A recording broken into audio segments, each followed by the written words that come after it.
모든 것을 그리스도를 위하여 이렇게 제목이 됐습니다.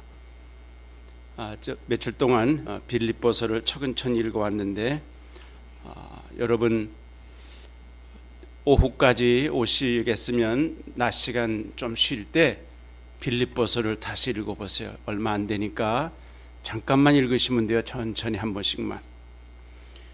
무슨 일을 하든지 어떤 목적이 있습니다. 제가 어제 좀 얘기했지만 공부를 더 열심히 하고 좋은 직장에 다니고 좀 더 나은 결혼 생활도 하고, 그걸 왜 그럴까요? 또 편하고 좀 넉넉한 생활하기 위해서 그렇게 합니다. 돈을 버는 것도 좀 더 경제적으로 넉넉하고 고통받지 않으려고 하는 건 참 맞습니다. 어떤 사람은 나라와 민족을 위하는 고상한 목적으로 투쟁하고 자신을 희생하기도 하고, 어떤 사람은 권력을 정취하려고 가산을 탕진하는 사람도 봤습니다.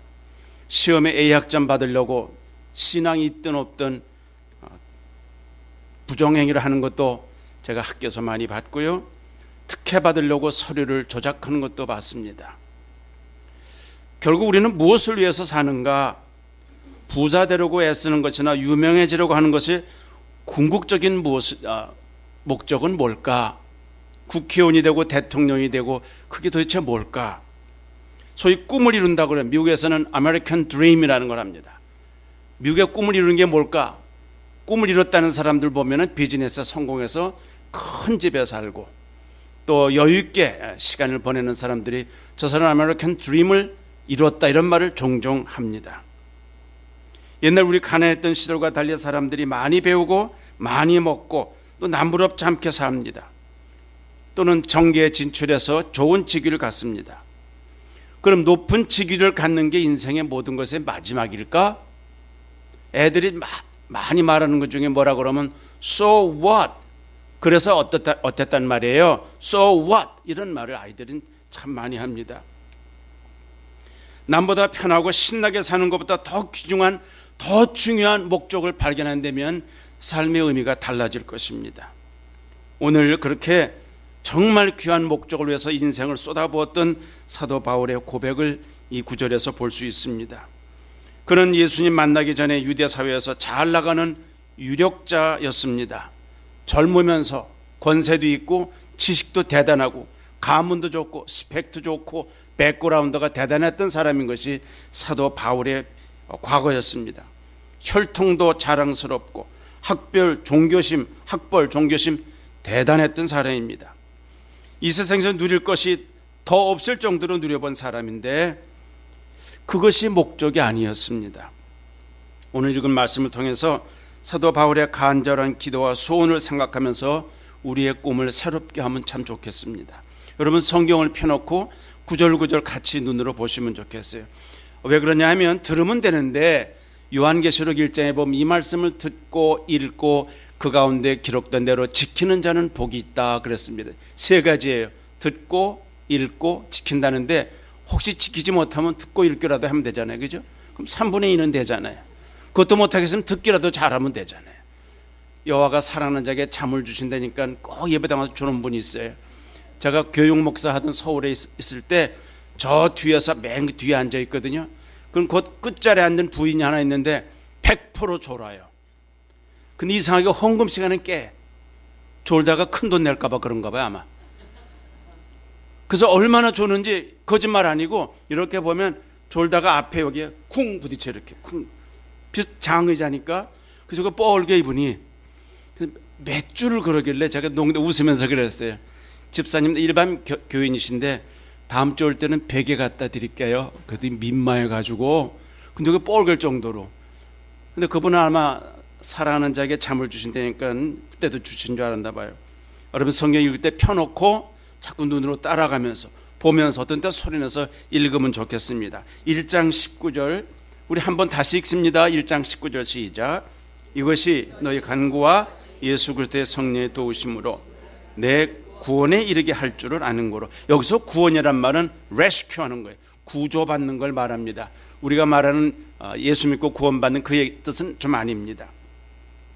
다시 말해서 바울은 성도들의 간절한 기도 때문에 감옥에서 석방되기를 기도했다 그런 것입니다. 다시 말합니다. 빌립보서는 로마 감옥에서 쓴 네 가지 편지 중에 하나입니다. 에베소서, 빌립보서, 골로새서, 그 다음에 제가 말했는데 빌레몬서, 이렇게 네 가지가 옥중서적 프리즌 레터입니다. 그 교회가 한 마음으로 기도하는 것이 능력이 있었습니다. 성령께서 도와주시는 거, 한 사람이 기도해도 되지만 두세 사람이 모이고 30명에서 기도할 때는 더 힘이 있다는 것입니다. 그 경험해 보신 분은 알 거예요. 혼자도 하면 돼요. 얼마든지 하나님 들으시죠. 그러나 두셋이 모여서 같은 마음으로 기도하면 그건 또 힘이 있다고 성경이 말했습니다. 그런데 기도한다고 해서 내가 원하는 게 다 이루어지진 않습니다. 이미 여러분에게 말씀했지만 기도의 응답은 네 가지입니다. 복습합니다. Yes, No, 기다려라. 마지막에 뭐였던가요? Better, 더 좋은 거. 에베소 3장 20절에 바라고 구하는 것보다 더 주시는 하나님, 그런 말씀 있잖아요. 여러분 외워두시면 다 도움이 되는 것들이에요. 우리 새생명교회는 성경을 많이 외우시더라고요. 그거 진짜 재산입니다. 굉장히 중요한 거예요. 제가 이제 유학 시절에 LA에서 부목사로 있었는데 성경을 제일 많이 외우시는 분은 84세, 85세 되신 분이에요. 제가 성경을 외우시라고 그랬더니 요한일서를 다 외우고 에베소서를 다 외우고 그냥 통째로 외웠어요. 그래서 제가 그 돌아가신 목사님의 사모님이었어요. 이렇게 많이 외우세요. 그랬더니 눈이 자꾸 침침해져서 어두워지기 전에 외워야겠다고, 나중에 못 읽을 것 같아서. 그분이 한국을 방문하실 때 제가 그때 한국에 있었죠. 한국 왔을 때 그 후에 유학 끝나고 와서 한국에 있을 때 이분이 찾아오셨어요. 저가 전화가 왔어요. 목사님, 저 아무개입니다. 한국 오셨네. 그랬더니 저 한번 자동차 라이드 좀 주세요. 왜요? 성경 외운 거 내가 목사님께 보여드리겠다고. 그래서 외우시나 보다 했는데 이게 끝이 없어가지고 제발 그만해 오세요. 몇 시간을 달리는데도 끝이 없어 도대체. 대단하셨어요. 얼마 전에 물론 돌아가셨습니다만 기도의 능력과 하나님 말씀의 권능을 믿으신 분입니다. 기도한다고 내 원하는 대로 다 되진 않습니다. 그러나 기도하지 않고서 무슨 일이 되기를 바라는 건 용서하세요. 도둑놈 심보. 기도해야 된다는데 기도하지 않고도 무조건 다 하려면 안 된다, 그런 말이죠. 초대교회 시대 헤롯이 왕이었을 때 요한의 형제 야고보를 목을 쳐 죽인 일이 있어요. 베드로가 잡혀서 투옥된 적이 있는데 교회가 간절히 기도했다고 사도행전 12장 5절에 있습니다. 그때 하나님 기도를 들으시고 천사를 보내서 죄수의 쇠사슬이 풀어지게 하고 옥문이 열린 기적이 일어났습니다. 지금도 계속 기도하면 서대문 형무소가 팍 열리고, 아마 안 그럴 것 같아요. 그거는, 그죠? 그래서 박아목의 전 대통령이 저벅저벅 걸어 나오고, 아마 그건 좀 힘들지도 모릅니다. 그러나 성경은 거짓말하지 않아요. 이건 사실이었어요. 제가 사실 그때 현장에 못 가봐서 그렇긴 한데 성경을 믿어야죠. 뭘 믿으시겠어요, 여러분? 하나님은 기도의 응답자시며 하나님이 하시는 일은 우리가 볼 때 기적같이 보이지만 하나님에게는 평범한 일입니다. 그 어떤 빌리그레함 목사라는 분이 그랬습니다. 그 Peace with God이라는 책을 썼는데 하나님과의 평화, 그런 것인데 그 아들하고 프랭크하고 길을 가다가 개미집을 발로 탁 쳤답니다. 개미들이 막 흩어지는 거예요. 이 어린 프랭크가, 지금은 빌그레함 목사님 돌아가시고 아들이 지금 다 전도하고 다닙니다만, 그 개미들 미안하네, 내가 실수로 그랬네. 그러면서 아이가 그러더래요. 내가 개미로 돌아가서 말해주면 좋겠다. 내가 개미가 잠깐만 둔갑수를 해가지고 개미가 돼가지고, 아까 내가 원래 사람인데 너희들 나 미안하다, 나 일부러 그런 게 아니다. 근데 그 다음에 얘기가 재밌어요. 그랬더니 지가 개미면서 사람이라고 그런다고. 그래서 십자가에 죽여버렸대.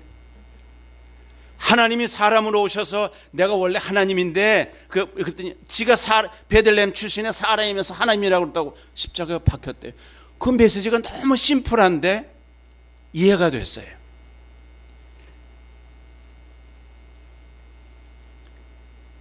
천사를 보내서 하나님이 옥문을 여신 것은 기적이었는데 하나님께는 기적도 아니었어요. 언제든지 가능한 일입니다. 하나님이 사람이 된 것부터 기적이지요. 하나님의 거대한 능력이 우리의 허술하고 약한 기도를 통해서 나타내신다 이 말입니다. 제가 어디서 읽었는지 기억 안 납니다만 우리가 기도할 때 어떤 때는 엉뚱한 기도합니다. 그 기도대로 다 되면 아주 골치 아플 때가 많아요. 이런 말 들으셨죠? 큰아들은 우산 장수고 뭐 작은 아들은 남학신 장수라. 엄마가 기도할 때 하나님 우리 큰아들 위해서 비가 많이 오게 해주세요. 우산 많이 팔리게. 근데 작은 아들 위해서는 남학신이 팔려야 되니까 비가 안 오게 해주세요. 그거 어떡하란 말이에요 하나님께서 도대체. 그때 하나님께서 내 맘대로다 그러셨대요. 어떤 때는 기도가 참 마땅치 않아서 로마서에 우리가 마땅히 빌 바를 알지 못하는데 성령님이 우리를 위해서 탄식함으로 간구해 주신다 그랬어요. 이걸 이렇게 설명한 걸 제가 읽었습니다. 아이가 아빠 생일이라고 바깥에 나가서 그 와일드 플라워스 야생화를 많이 뽑았어요.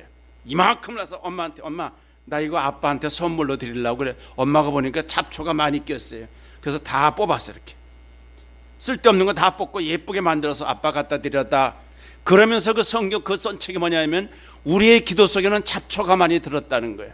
쓸데없는 것도 많이 하고 뭐 다 하려고 그러고 맨날 그러니까 별게 다 들어있는데 성령께서 말할 수 없는 탄식으로 우리를 위해서 간구해 주시는 건 잡초를 뽑아버리고 알맹이만 하나님께 드리는 것 같아요. 그러니까 우리가 기도할 때 조심스럽기도 하지만 좀 잘못해도 하나님이 기도를 들어주시는 이유를 알 수 있었습니다. 감옥에 있는 바울을 위한 빌립보 성도들의 기도는 간절했고 하나님이 거절을 하지 않으셨습니다.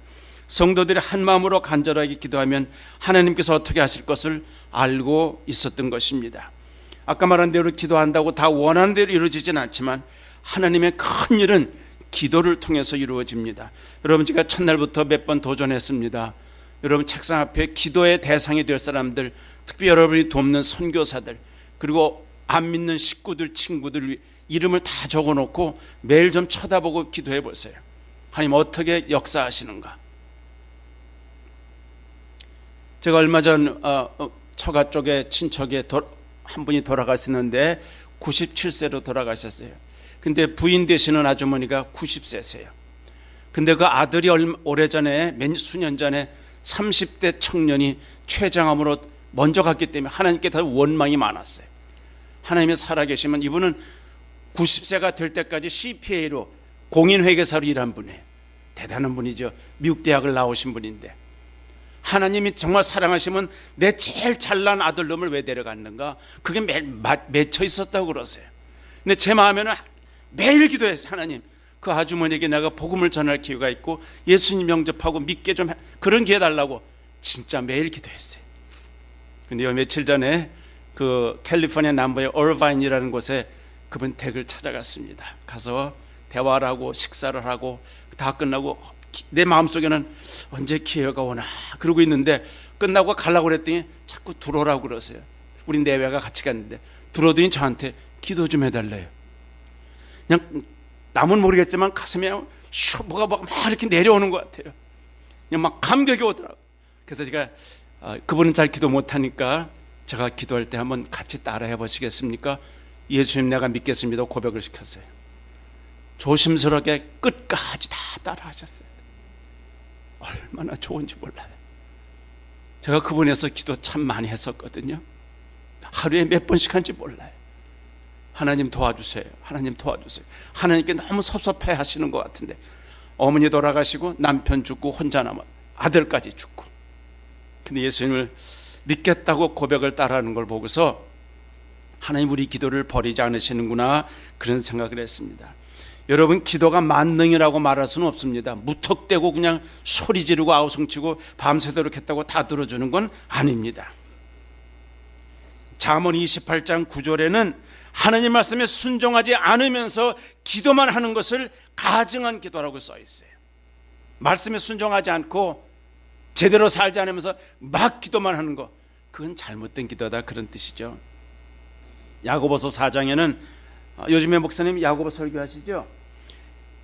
잘못 기도하는 것도 많다 그런 뜻이 있습니다. 이런 예입니다. 여러분 한국에 옛날에 추울 때는 집안에다가 이렇게 난로를 하는데 난로 빨간 불이 들어오는 거 있었죠. 그 뭐라고 곤로 비슷한 거. 근데 그게 뭐 같으냐면 오렌지 같아요. 오렌지 귤 같아요. 그래서 어린애 같으면 기어가서 손가락을 쏙 집어넣어 거기다가. 그럼 이거 큰일 납니다. 이 불이기 때문에 그렇죠. 그럴 때는 엄마가 그래 네가 원하면 해봐라. 그런 사람 없어요. 손을 딱 치지. 애가 까르르 울 수 있죠. 저 아들 둘인데 어릴 때 그런 일이 있었습니다. 상추쌈을 먹었는데 제가 고추장을 탁 넣어가지고 팍 맛있게 먹으니까 아빠 나도 맛있는 거 좀 먹겠대. 이거 매워서 못 먹어 그랬더니 아빠는 맛있는 거 먹고 난 맛있는 거 먹지 말라고 그런다고. 그래? 먹어봐. 고추장을 많이 넣었어 일부러. 그러니까 줬더니 먹자마자 으악 하면서 이런 걸 왜 주냐. 이거 달라고 그랬잖아. 이게 뭐예요? 원한다고 다 주면 혼나는 거예요. 여러분, 우리의 기도가 응답 안 될 때도 감사하시란 말이에요. 행위를 많이 강조했던 야고보도 기도의 능력을 믿었거든요. 너희 중에 고난 당하는 자가 있느냐? 저는 기도할 것이요. 즐거워하는 자가 있느냐? 찬송할지라. 너희 중에 병든 자가 있느냐? 기도하라고 해서 그들은 주의 이름으로 기름 바르며 기도하라 그랬습니다. 범사에 기도하면 되는 거죠. 여러분, 어려운 공경에 빠졌을 때 안 믿는 사람은 어떻게 할까요? 여러분, 믿기 전에 어떻게 하셨어요? 저도 예수 믿기 전에 어떻게 했을까? 스스로 문제를 해결하려고 허둥댑니다. 내 능력 밖에 이런 걸 알면서도 어떻게 누가 가까운 사람이 도움 주지 않을까? 그럴 때가 있습니다. 형제나 부모나 가까운 친구의 도움을 구하죠. 만일 도울 형편이 못 되면 어디 의지하고 도움을 청할 것인가? 절망하거나 포기하거나 왜 자살하는 사람이 많을까? 자기 말을 들어주지 않고 도움을 청할 때가 아무도 없기 때문에 자살하는 거예요. 오명을 가진 대한민국은 자살공화국이라고 그랬어요. 아니, 옛날보다 우리가 잘 사는데 왜 자꾸 죽을까? 어딘가 의지할 것이 없고 자기 문제를 도울 자가 없기 때문에 그렇단 말이에요. 여러분, 제가 여기 한국에 있을 동안에 서울과 경기도 지방의 고아원으로 요새는 안 그러는데 그 원장님들을 제가 한 몇 년 동안 성경을 가르쳤어요. 일주일에 한 번씩 쫙 이렇게 몇백만 모여서 늘 성경 가르쳤어요. 그래서 서울 주변의 고아원들을 많이 찾아가 봤어요. 그때 제가 참 어떤 특별한 교훈을 배운 것 같아요. 거기 요즘에 그런 고아원 시설을 잘 해놨고 방에 들어가 보니까 깨끗하게 해놨고 뭐 가난한 집에 사는 것보다 훨씬 잘 먹고 교복 주고 다 잘해요. 불편한 게 없어요. 근데 어떤 아이가 나한테 한 말이 있습니다. 선생님, 깨끗하고 좋지요? 근데 참 여러분 힘들어요. 왜? 그때 너무 똑똑한 애 같아요. 너무 어려울 때 부를 이름이 없어요. 다른 애들은 엄마 그러는데 나는 부르지 못해요. 원장님 이렇게 되잖아요. 우린 급하면 아빠, 엄마 그러잖아요. 부를 이름이 없어요. 근데 그냥 마음에 꽉 맥히더라고. 나는 부를 이름이 있거든요. 힘들 때 주여 그러거든요. 말이 안 나온단 말이에요. 답답하고 속이 답답하고 어떻게 하면 좋을지 모를 때 하나님 주여 이거 외칠 수 있잖아요. 근데 그 부름이 없으면 어떻게 할까요 도대체? 어디다가 내가 눈을 돌려야 될지 모를 때가 많다 이 말이에요. 하나님을 의지하는 자에게는 피할 길이 있습니다. 사방이 다 막혀도 피할 길을 주신다고 고린도전서 10장에 말씀했어요. 200여만 명의 이스라엘 백성을 광야로 이끌어가던 모세가 대단한 사람 아니라 그분은 80세에 부름받았기 때문에 나이가 많은 사람이에요. 아무리 그가 120살까지 살았지만 80, 90이 된 사람이에요. 많은 사람이 뭐 달라, 마실 물 달라, 먹을 거 달라 아우성을 칠 때 모세가 무슨 마술하는 사람도 아니고 어떡합니까? 성경을 민수기서를 출애굽기를 자세히 읽으면 반복해 나오는 말이 모세가 이에 엎드렸더라 그랬어요. 그 엎드렸단 말은 골상에 앉은 것도 아니고 무릎 꿇은 게 아니에요. 배를 땅에 대고 쫙 엎드린 거예요. 밟고 지나가란 말이에요. 캐톨릭에서 여러분 사죄 뭐 받을 때 바닥에 이렇게 무릎 꿇고 이렇게 합니다. 가운 입고서. 모세가 그렇게 엎드려서 그 40년 광야를 통과했어요. 그 기도의 힘이에요. 그 기도의 힘. 모세가 센 사람이 아니었어요. 하나님이 센 분이었어요. 기도는 위기를 극복하게 하고 예상치 못한 곳으로부터 도움을 받게 합니다. 사울왕의 시기를 받아 도망가던 다윗이 가장 힘들고 어두운 때 시편 121편에 눈을 들어 산을 보라. 나의 도움이 어디서 올까? 저 위대한 사람 많은 예루살렘에서 오는 게 아니라 천지를 지으신 하나님에게서 옵니다. 이거 믿으십니까? 최후의 비상구이기도 합니다. 어떤 상황에 처하든지 기도의 줄만은 놓지 않아야 되겠다는 말입니다. 자신을 위해서 기도할 뿐 아니라 다른 사람들 위해서 기도하고, 기도는 무겁고 끊어지지 않는 쇠사슬, 악습을 끊어버릴 수 있습니다. 이게 기도의 능력, 하나님의 능력입니다. 20절 같이 읽겠습니다. 1장 20절 시작. 나의 간절한 기대와 소망을 따라 아무 일에든지 부끄럽지 아니하고 오직 전과 같이 이대도 온전히 담대하여 살든지 죽든지 내 몸에서 그리스도가 존귀되게 하려 하니. 참 멋있습니다. 사람마다 바라고 원하는 소원이 있는데, 여러분 어릴 적의 소원, 난 어릴 적의 소원이 뭐냐면 딱지, 종이 딱지 많이 갖는 거였어요. 탁 하면 뒤집어주면 먹잖아요. 집에다 쌓아놓고 이게 얼마나 좋은지 몰라요. 그래서 저희가 구슬 가지고 딱 치는 거예요. 저렇게. 그거 맞추면 딱 하면서 내 거. 그게 어릴 때 소원이에요. 그거. 그렇죠? 그러니까 중학교 들어가서는 그런 거 안 합니다. 조금 차원이 달라져요. 공부 잘하는 거, 노래 잘 부르는 거, 그림 잘 그리는 거, 대학을 졸업한 다음에 월급 많이 주는 거, 결혼 후에는 가족을 위한 소원들이 생깁니다. 결국 남보다 높아지고 커지고 많아지고 새 것을 많이 갖는 그런 것이 소원인데, 나쁘다는 것보다는 조금 더 다른 차원이 있지 않을까. 왜 학군 좋은 곳으로 갈까요? 미국에서 저희 사는 곳에도 학군이 중요합니다. 스쿨 디스트릭션이라고 학군이 있는데, 그런 데는 한인들이 막 밀립니다. 집값이 막 올라가요. 다 좋은 일이죠. 그 좋은 대학 가야 되니까.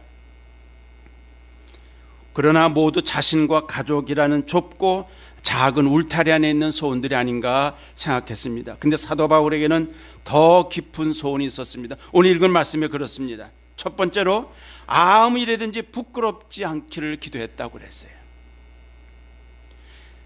과거에 바울은 정말 자신만만한 사람이었어요. 그래서 기독교인들을 체포하고 방해하고 막 감옥에 집어넣고 그게 하나님의 뜻이라고 생각했어요. 자기의 경력과 가문과 학벌과 종교적인 열심 때문에 내가 공력이 이렇다는 걸 자랑하다가 부활하신 예수님의 음성을 듣고 뒤집어졌습니다.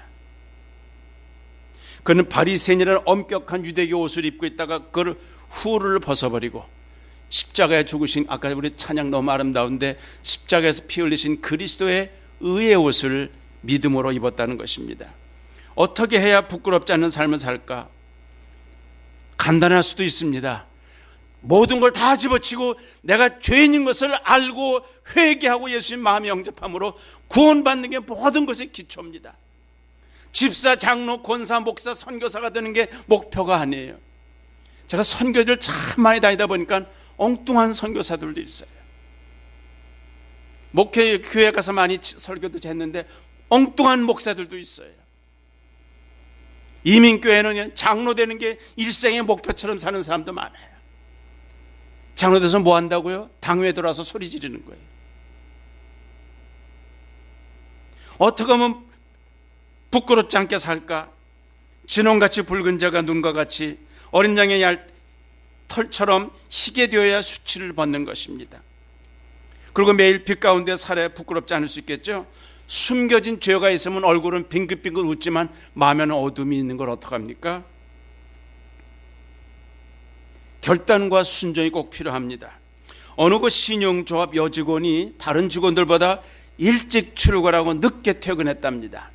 이건 어느 글에 신문에서 봤습니다. 핑계를 대고 결근하거나 일을 대강대강 처리하는 것이 아니라 꼼꼼하게 부지런히 일을 했대요. 여직원이. 윗사람들이 그를 너무너무 좋아했답니다. 근데 어느 날 갑자기 직원이 사라졌어요.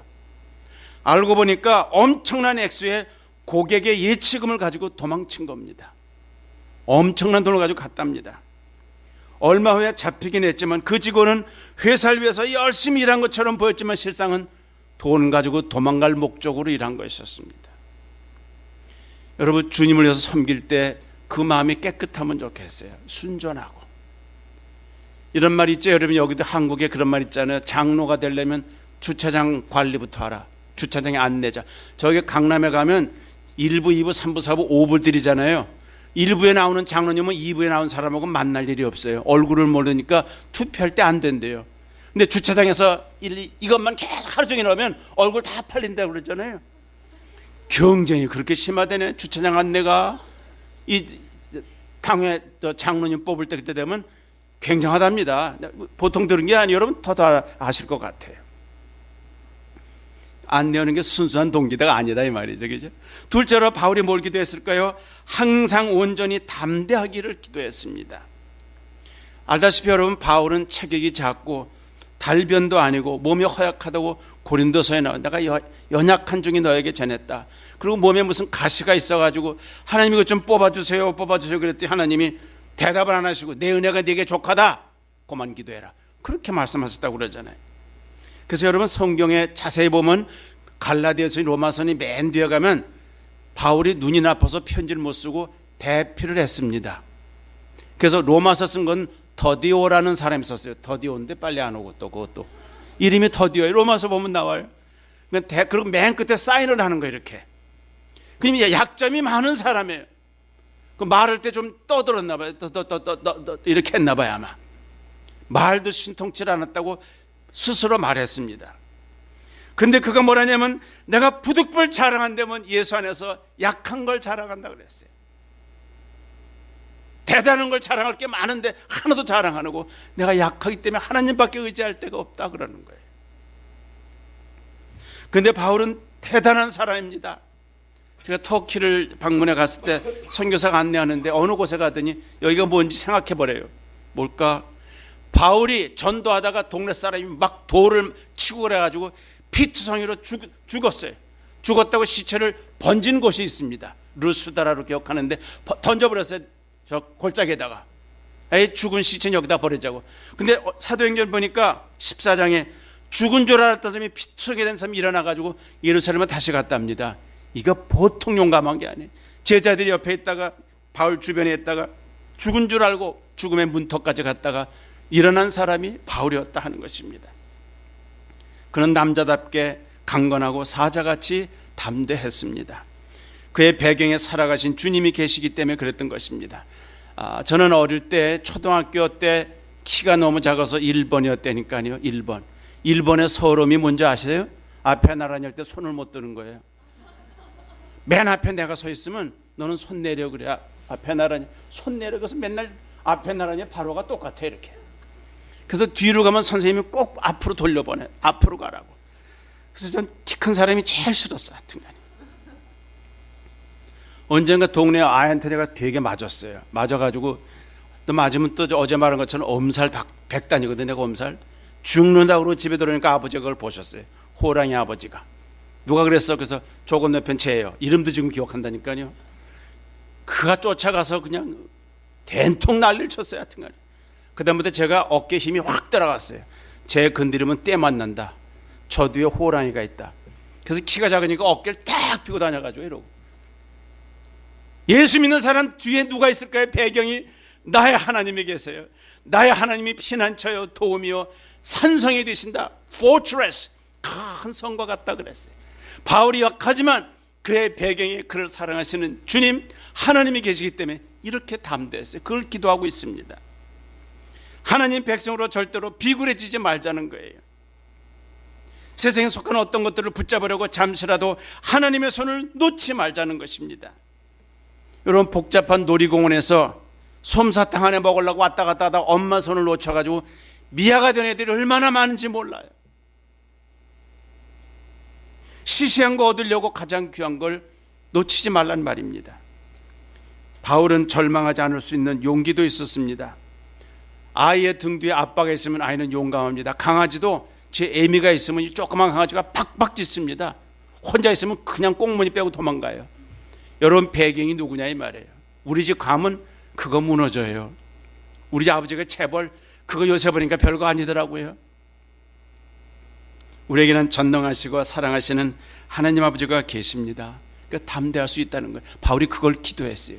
여러분들 그런 남자와 같은 강건한 분들 되시기 바랍니다. 셋째 보니까 그 20절에 살든지 죽든지 내 몸에서 그리스도가 존귀되기를 위해서 기도했습니다. 이것도 우리의 기도입니다. 얼마나 위대한 결단이며 신앙의 고백입니까? 내가 절대로 주를 부인하지 않겠다. 죽음으로 그것을 증거하겠다는 담대한 기도입니다. 주님이 높아지시려면 내가 낮아져야 됩니다. 우리 서양에 가면은 그 우물이 어떻게 생겼냐면 대부분 두루박이 두 개가 있어서 하나가 올라갔다 내려갔다 이렇게, 그죠? 잡아다니면 내려가면서 이게 올라와서 물이 떠오고, 그죠? 또 다시 하면 이쪽에 올라오고. 이거 비유가 뭐냐면 내가 낮아지면 주님이 올라오는 거예요. 이 말이 누가 했죠? I must decrease, He must increase. 나는 쇠해야 되고 그분은 흥해야 되겠다. 세례 요한이 했잖아요.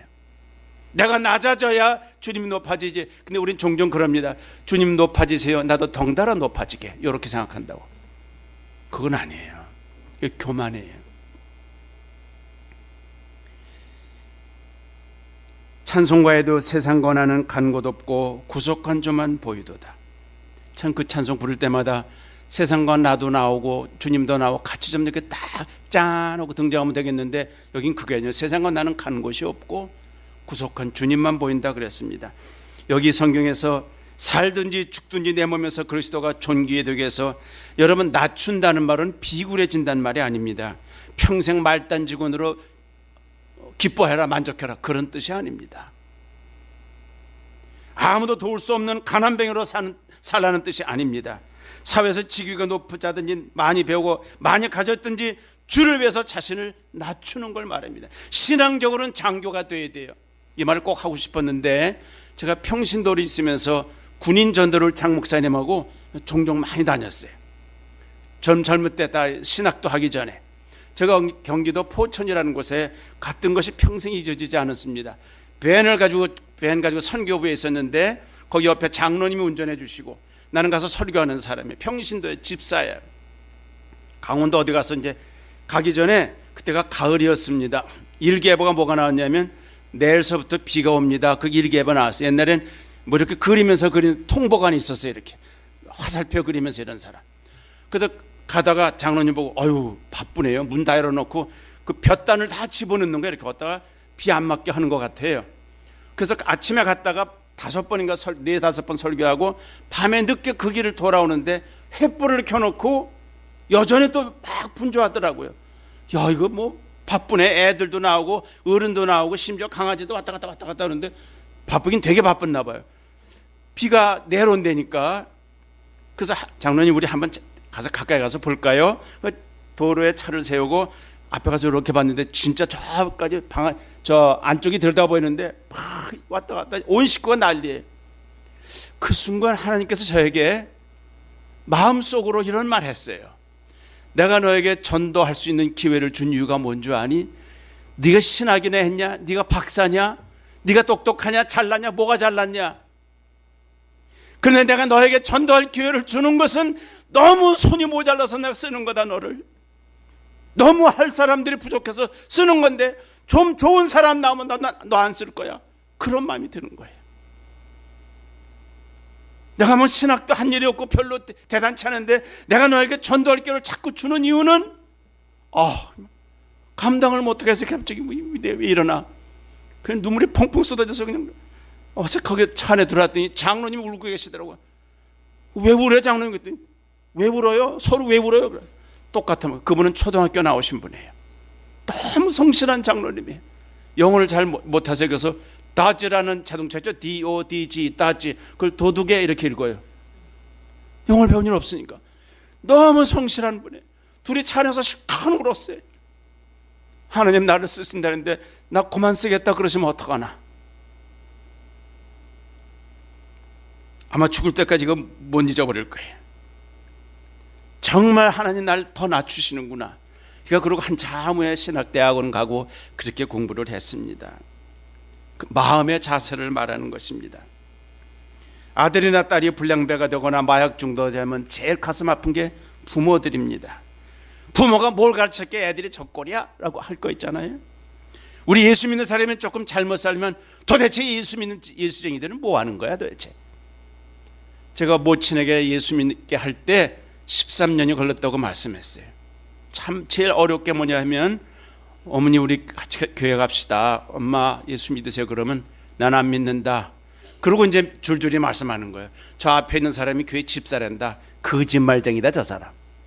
저 아무개가 교회 다니는 사람 같은데 욕쟁이란다. 그 말을 하면 그냥 입이 탁 닫혀져요.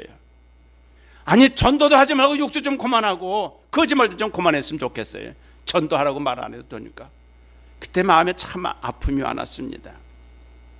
우리가 잘못하면 하나님 욕먹이는 거예요. 그렇죠? 우리가 잘하면 하나님 영광이 되시지 않겠습니까? 그래서 21절에 이는 내게 사는 것이 그리스도니 죽는 것도 유익함이라. 주님 안에 산다는 게 삶이 그럴 뿐 아니라 죽어도 이득이 된다. 영어 성경에는 거기 유익함이라 하면 gain 그랬어요.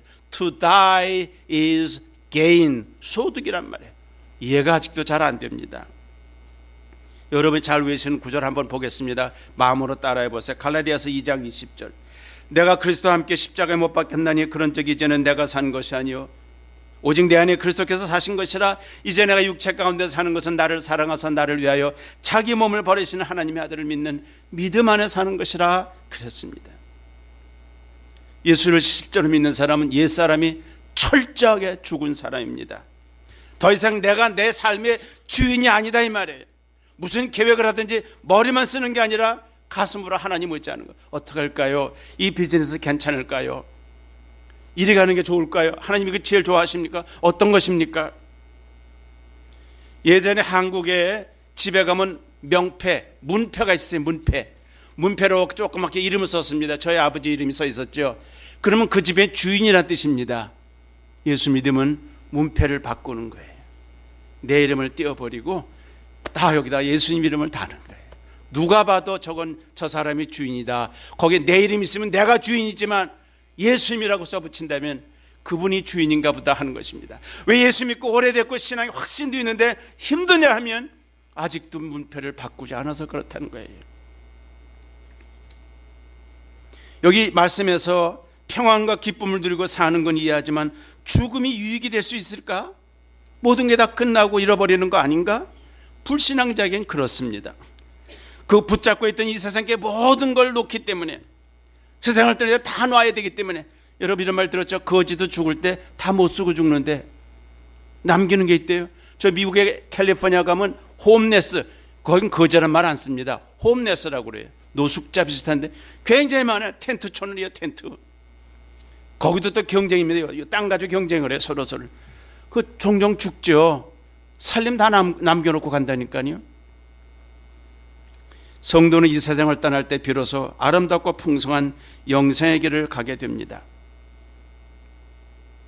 사람이 죽기를 싫어하고 두려워하죠. 터키에 알리 유셀이라는 시계 수리공이 있는데, 이거 어디서 신문에서 보고서 너무 재밌어서 써왔어요.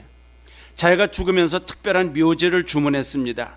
무덤 위쪽으로 8인치 크기의 창문을 내고 무덤 위쪽에, 무덤 속에 전자장치를 했습니다. 혹시 실수로 자기가 죽지 않았는데 죽은 줄 알고 묻을까봐 산채로 매창되면 며칠 후에 깨어나면 버튼을 빽 누르면 관리인이 와서 나오게 해달라고 그 단추를 만들었대요. 그리고 무덤 속에 등을 달아가지고 일주일 동안 불을 켜놨답니다. 그런 거 있잖아요. 이 사람 죽은 줄 알았더니 아직도 숨을 쉴 수가 있거든요. 어둠이 두려워서 이 사람은 불을 켜고 송장으로 들어갔습니다. 그리고 혹시 눈을 뜨면 누르려고 버튼을. 매장하고 일주일이 지난 후에 묘지 관리인이 무덤 속을 들여다보고 사람이 정말 죽었으면 그때 불을 꺼달라고 그랬다는데 불 꺼진 지가 오래됐대 벌써. 여러분, 성도의 죽음은 다르다 이 말이에요.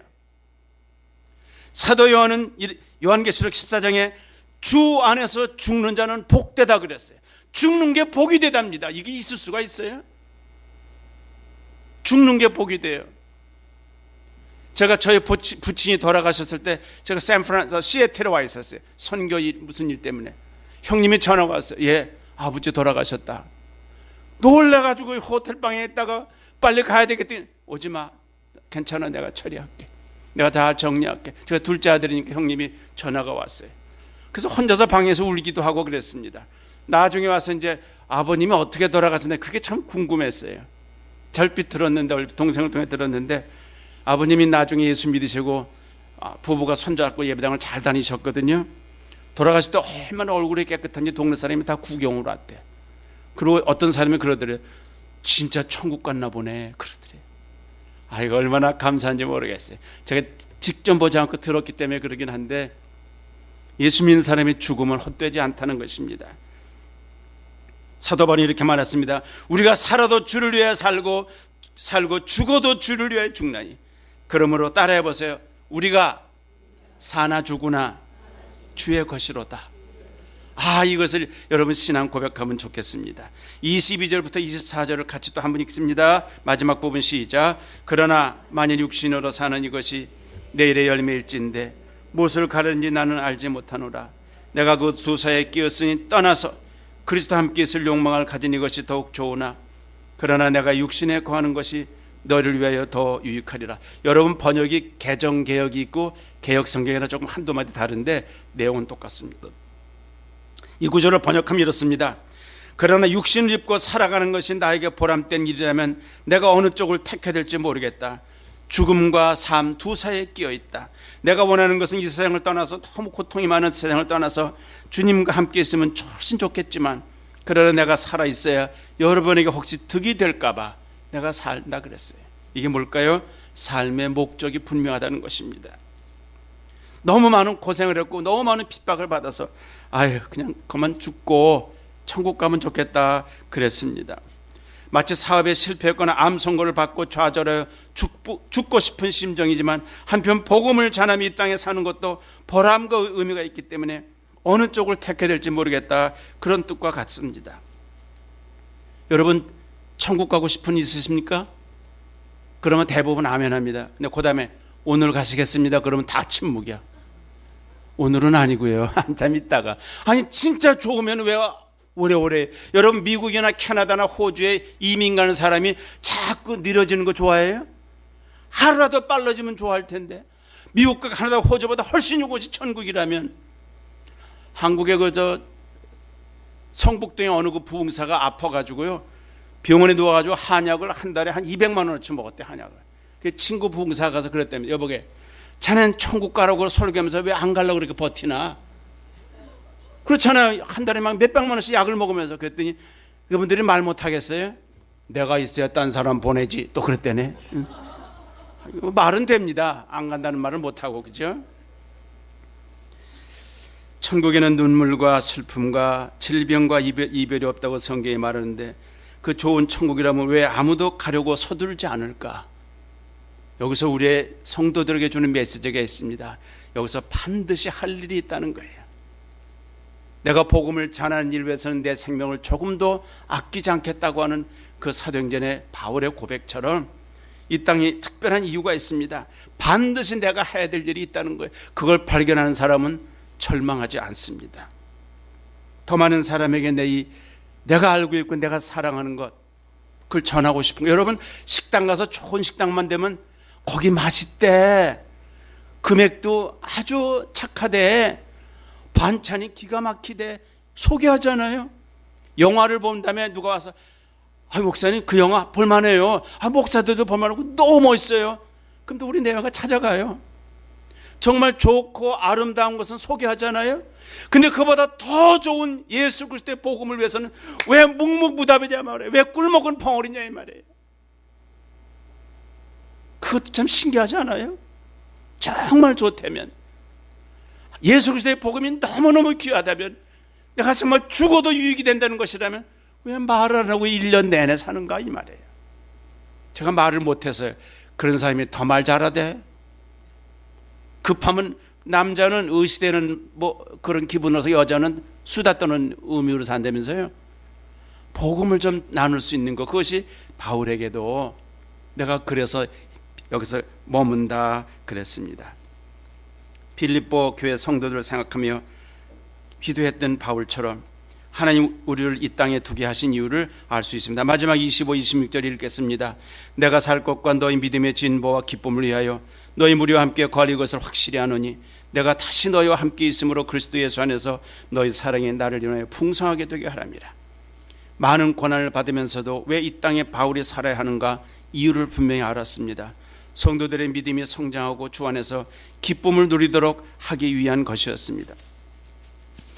그 때문에 성도들이 예수님을 사랑하는 마음이 풍성해지기를 바라는 것이죠.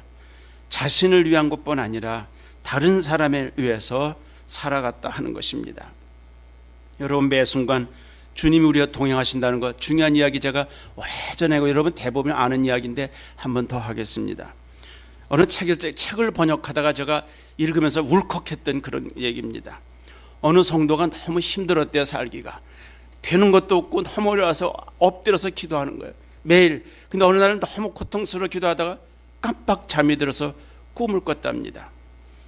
예수님과 해변가를 걸어가는 그런 꿈입니다. 유명한 이야기죠.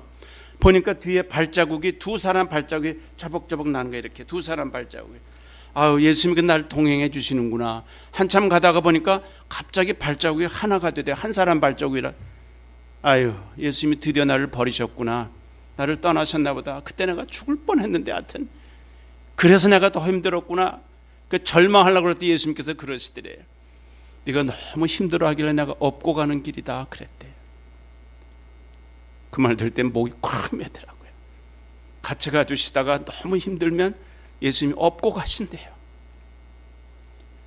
저희 교회에 있던 분 한 분이 암으로 돌아가셨는데 한국에서 그 집에 가 신방하고 기도하고 나오는데 문 앞에 많은 팻말이 붙었는데 뭐라고 썼냐면, 한 사람이 물어봤어요. 예수님 나를 얼마나 사랑하세요? 예수께서 대답하시길 이만큼 이만큼 이만큼 하고 십자가에 돌아가셨습니다. 그렇게 써 있었어요. 십자가가 사랑의 표시라는 거예요.